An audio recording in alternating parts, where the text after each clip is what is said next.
जय माता सरस्वती बिना करूं कमजोर बीच सभा में आके मैया लज्जा राखूं मोर।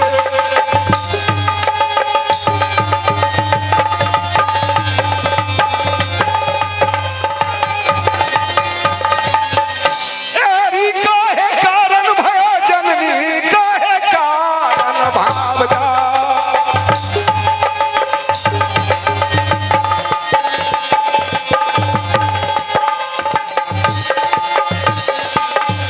काहे कारण भयो जननी काहे कारण भाव जा। काहे कारण भयो हे देवी काहे कारण कायल का।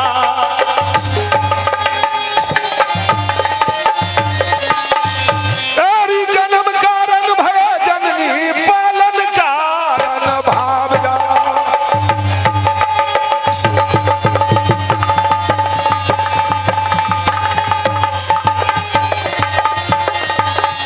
जन्म कारण भयो जननी पालन कारण भाव जा। पूजा कारण भयो हे देवी रक्षा कारण कायल का।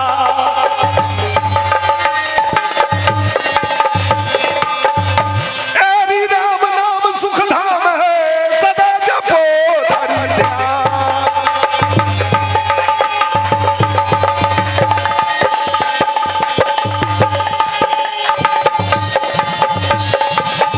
राम नाम सुख धाम है सदा जपो धरि ध्यान। जन्म सफल जग हो तू है वेद ही करत बखान।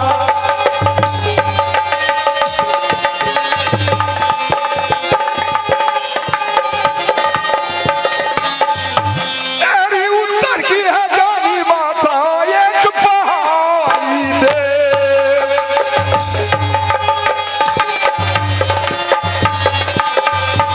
उत्तर की है जानी माता एक पहाड़ी देश।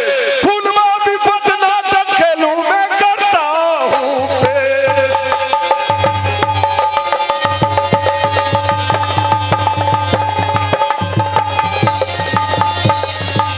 बंसी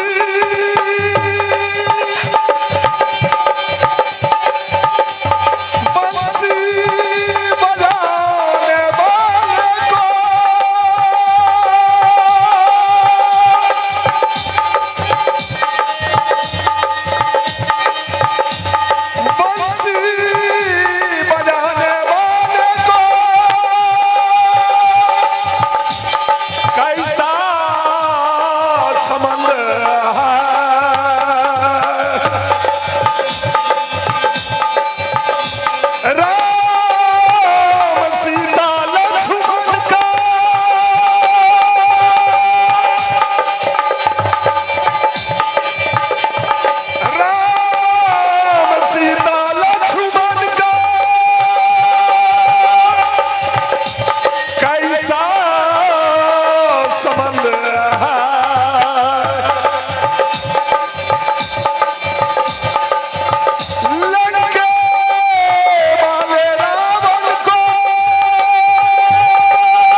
श्रीमान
अरे सब रोज आता था कंपस इधर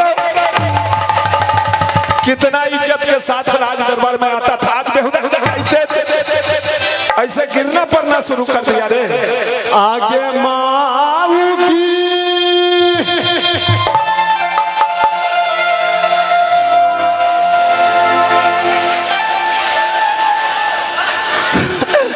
आगे माऊ की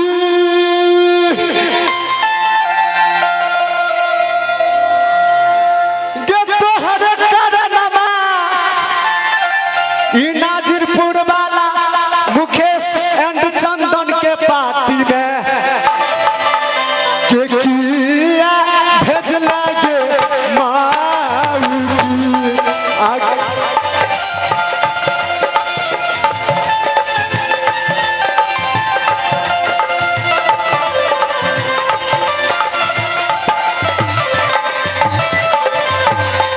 आगे माऊ की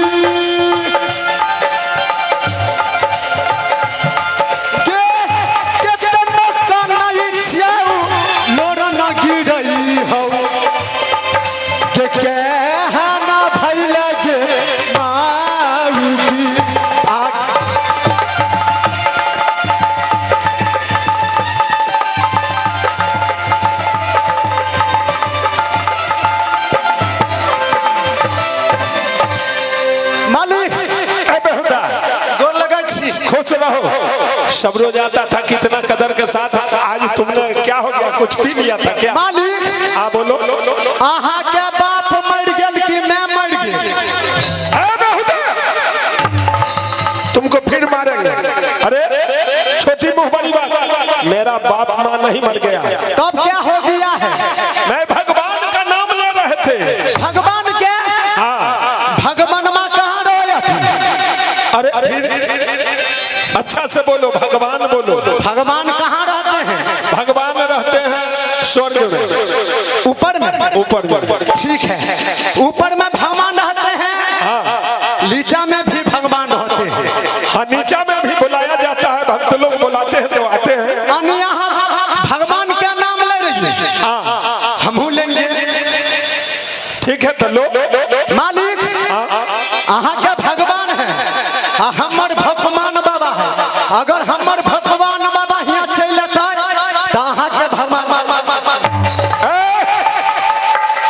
कंपस भगवान नहीं बोलो, भगवान बोलो। भगवान भगवान का नाम लेना है तो लेके दिखाओ। ले लिए जोर से बोल दे सतलरन भातार की जय।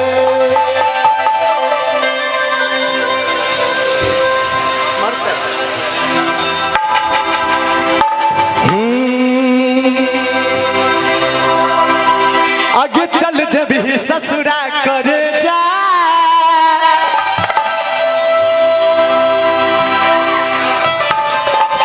आगे चलो जब ही ससुरा करे जा के कहतई बाबा